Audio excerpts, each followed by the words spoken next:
HDK ಅವರು ಕೂಡ ಈಗ ಎಲ್ಲಾ ಕ್ಷೇತ್ರದ ಮೇಲೂ ಗಮನ ಹರಿಸ್ತಾ ಇದ್ದಾರೆ. ಮೋಸ್ಟ್ಲಿ ನಿಖಿಲ್ ಮೂಲಕ JDS ಅನ್ನ ಇನ್ನೊಂದಷ್ಟು ಗಟ್ಟಿಯಾಗಿ ಮಾಡೋಕೆ ರಾಯಚೂರಿಗೆ ಎಂಟ್ರಿ ಕೊಟ್ಟರು ಕೊಡಬಹುದಾ ಎಲೆಕ್ಷನ್? ಖಂಡಿತವಾಗ್ಲು. ಯಾಕಂದ್ರೆ ಈಗ ರಾಜ್ಯಾದ್ಯಂತ JDS ಕೂಡ ಪಕ್ಷವನ್ನ ಸಂಘಟನೆ ಮಾಡಬೇಕು, ಬಲವರ್ಧನೆ ಮಾಡಬೇಕು ಅನ್ನುವಂತ ಕಾರಣಕ್ಕೆ ಈಗಿನಿಂದಲೇ ಈ ನಿಖಿಲ್ ಕುಮಾರಸ್ವಾಮಿ ಅವರ ಮೂಲಕ ಅಥವಾ ನಿಖಿಲ್ ಗೌಡ ಅವರ ಮೂಲಕ ಪ್ರಯತ್ನವನ್ನು ಮಾಡ್ತಾ ಇರುವಂತದ್ದು. ನಿಖಿಲ್ ಗೌಡ ಅವರು ಕೂಡ ರಾಜ್ಯವ್ಯಾಪಿ ತಾವು ಕಾಲಿಗೆ ಚಕ್ರ ಕಟ್ಟಿಕೊಂಡಂತೆ ಸುತ್ತಕೊಂಡು ಪಕ್ಷವನ್ನ ಸಂಘಟಿಸುವಂತ, ಪಕ್ಷವನ್ನ ಬಲವರ್ಧನೆ ಮಾಡುವಂತ ಒಂದು ನಿಟ್ಟಿನಲ್ಲಿ ಮುಂದಾಗ್ತಿದ್ದಾರೆ. ಸೊ ಉತ್ತರ ಕರ್ನಾಟಕ ಭಾಗದಲ್ಲಿ ಅಂದ್ಕೊಂಡಂತೆ ಹೆಚ್ಚಿನ ಒಂದು ಸೀಟ್ಗಳನ್ನು ಗೆಲ್ಲೋದಕ್ಕೆ ಸಾಧ್ಯ ಆಗದೆ ಇದ್ರೂ ಕೂಡ JDS ಇದುವರೆಗೆ 2028ಕ್ಕೆ ಈಗ ಗೊತ್ತಾಗಲ್ಲ ಕೆಲವೊಮ್ಮೆ ಮತದಾರನ ಮನಸ್ಥಿತಿ ಹೇಗಿರುತ್ತೆ ಅಂತ. ಜನ ಬದಲಾವಣೆ ಬಯಸ್ತಾರೆ ಅಂತಂದಾಗ ಸೊ ಒಂದು ಪ್ರಾದೇಶಿಕ ಪಕ್ಷಕ್ಕೆ ಒಂದು ಚಾನ್ಸ್ ಯಾಕೆ ಕೊಡಬಾರ್ದು ಅಂತ ಯೋಚನೆ ಮಾಡಿದ್ರು ಆಶ್ಚರ್ಯ ಪಡಬೇಕಾಗಿಲ್ಲ. ನಾನು JDSಗೆ ವೋಟ್ ಹಾಕ್ಬಿಡ್ತಾರೆ, JDS ಗೆದ್ಬಿಡುತ್ತೆ ಅಂತ ಹೇಳ್ತಿಲ್ಲ. ಸೊ ಜನ ಬದಲಾವಣೆ ಬಯಸಿದ್ರು ಅಂದ್ರೆ ಖಂಡಿತ ಸಾಧ್ಯ ಇದೆ ಅಂತ. ಎರಡೂ ರಾಷ್ಟ್ರೀಯ ಪಕ್ಷಗಳು ಈಗ BJPಯ ಆಡಳಿತವನ್ನು ನೋಡಿದ್ದಾರೆ, ಮತ್ತೊಂದು ಕಡೆ ಕಾಂಗ್ರೆಸ್ನ ಆಡಳಿತವನ್ನು ನೋಡ್ತಿದ್ದಾರೆ. ಮತ್ತು ಕುಮಾರಸ್ವಾಮಿ ಅವರು CM ಆಗಿದ್ದಂಥ ಸಂದರ್ಭದಲ್ಲಿ ಅವರು ಆಡಳಿತ ಮಾಡಿದಂಥ ವೈಖರಿಯನ್ನು ನೋಡಿದ್ದಾರೆ.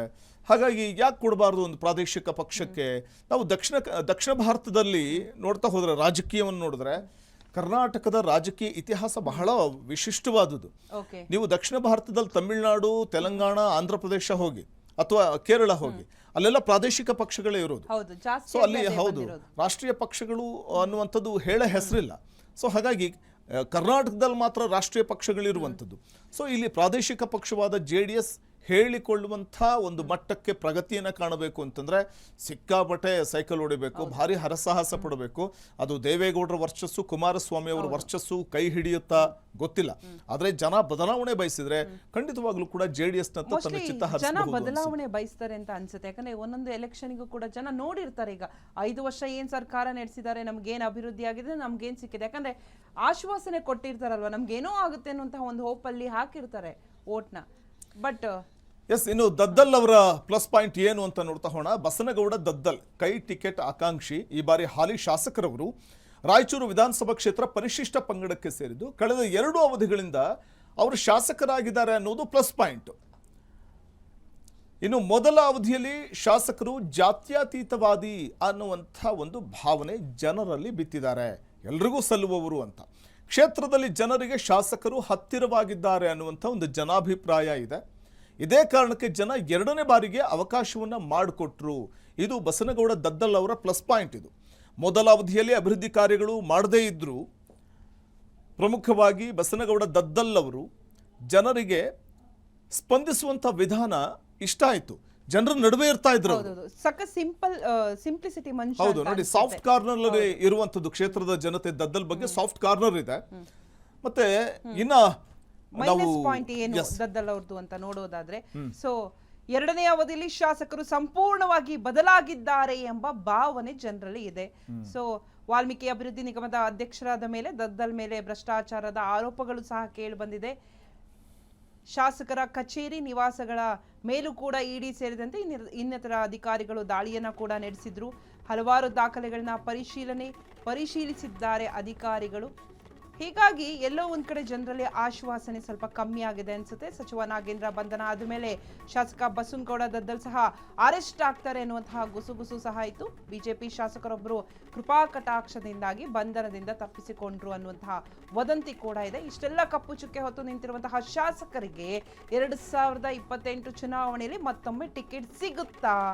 ಇದು ಈಗ ಇರುವಂತಹ ದೊಡ್ಡ ಕ್ವಶನ್ ಮಾರ್ಕ್. 2ನೇ ಅವಧಿಯಲ್ಲಿ ಶಾಸಕರು ಸಂಪೂರ್ಣ ಬದಲಾಗಿದ್ದಾರೆ ಅನ್ನುವಂಥ ಭಾವನೆ ಜನರ ಮನಸ್ಸಲ್ಲಿದೆ. ಮೊದಲನೇ ಟರ್ಮಲ್ಲಿ ಅವರು MLA ಆದಾಗ ಇದ್ರಲ್ಲ, ಹಂಗಿಲ್ಲ ಇವಾಗ ಅನ್ನುವಂಥದ್ದು ಇದೆ. ಸೊ ಹಾಗಾಗಿ ಜನ ಬಹುಶಃ ಅವರಿಂದ ದೂರವೇ ಉಳಿತಾರ ಅಥವಾ ಅವ್ರನ್ನ ದೂರ ತಳ್ತಾರ ಗೊತ್ತಿಲ್ಲ. ಆಮೇಲೆ ಈ ಭ್ರಷ್ಟಾಚಾರದ ಆರೋಪ ಬೇರೆ ಅವ್ರ ಮೇಲಿದೆ.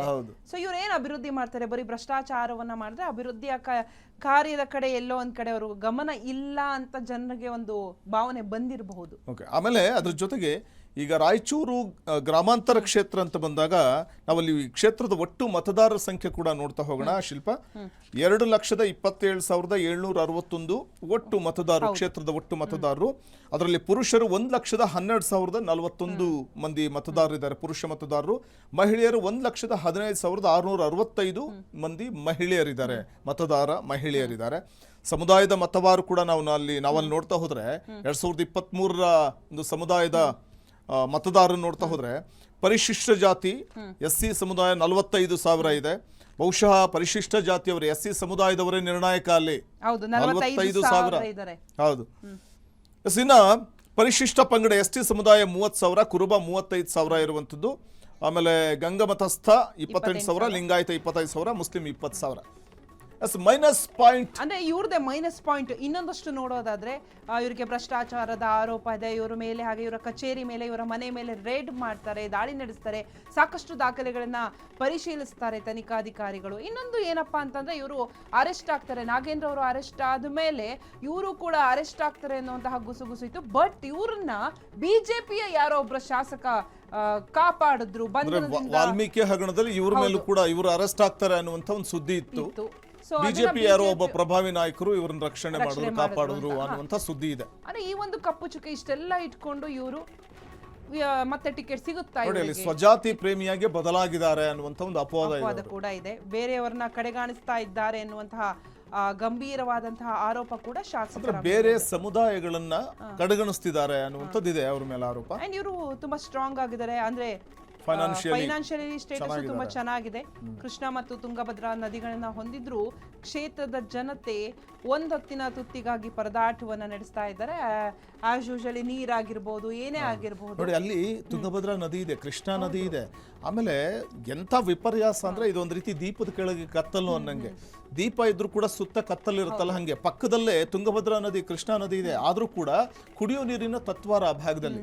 ಇದು ಎಂಥ ವಿಪರ್ಯಾಸ ಅಲ್ವಾ? ಆ ಭಾಗದ ಜನರಿಗೆ ಕೈ ಒಡ್ಡಿದ್ರೆ ಅನ್ನ ಸಿಗುತ್ತೆ, ಆದ್ರೆ ಆ ಅನ್ನದ ತಟ್ಟೆ ಎಳ್ಕೊಳ್ಳೋದಕ್ಕೆ ಆಗ್ತಾ ಇಲ್ಲ ಅವ್ರಿಗೆ ಅಂತ. ಅಂದ್ರೆ ನೀರಿನ ಸಮಸ್ಯೆ ಆದ್ರೆ ಇನ್ನೊಂದ್ ಕಡೆ ಹಾಸ್ಪಿಟಲ್ಗಳ ಸಮಸ್ಯೆ ಇದೆ, ಅಲ್ಲಿ ಸರಿಯಾದಂತಹ ಡಾಕ್ಟರ್ಗಳಿಲ್ಲ. ಇನ್ನು ಇತ್ತೀಚೆಗೆ ಜೆನ್ಸಿಗಳು ಜಾಸ್ತಿ ಆಗಿದ್ದಾರೆ. ಸೊ ಉದ್ಯೋಗ ಅವಕಾಶ, ನೀವು ಮೊದಲೇ ಹೇಳಿದ್ರ ಉದ್ಯೋಗ ಅವಕಾಶ ಕೊಟ್ರೆ ಎಲ್ ಬೇಕಾದ್ರೂ ಯಾರು ಬೇಕಾದ್ರೂ ಗೆಲ್ತಾರೆ ಅಂತ.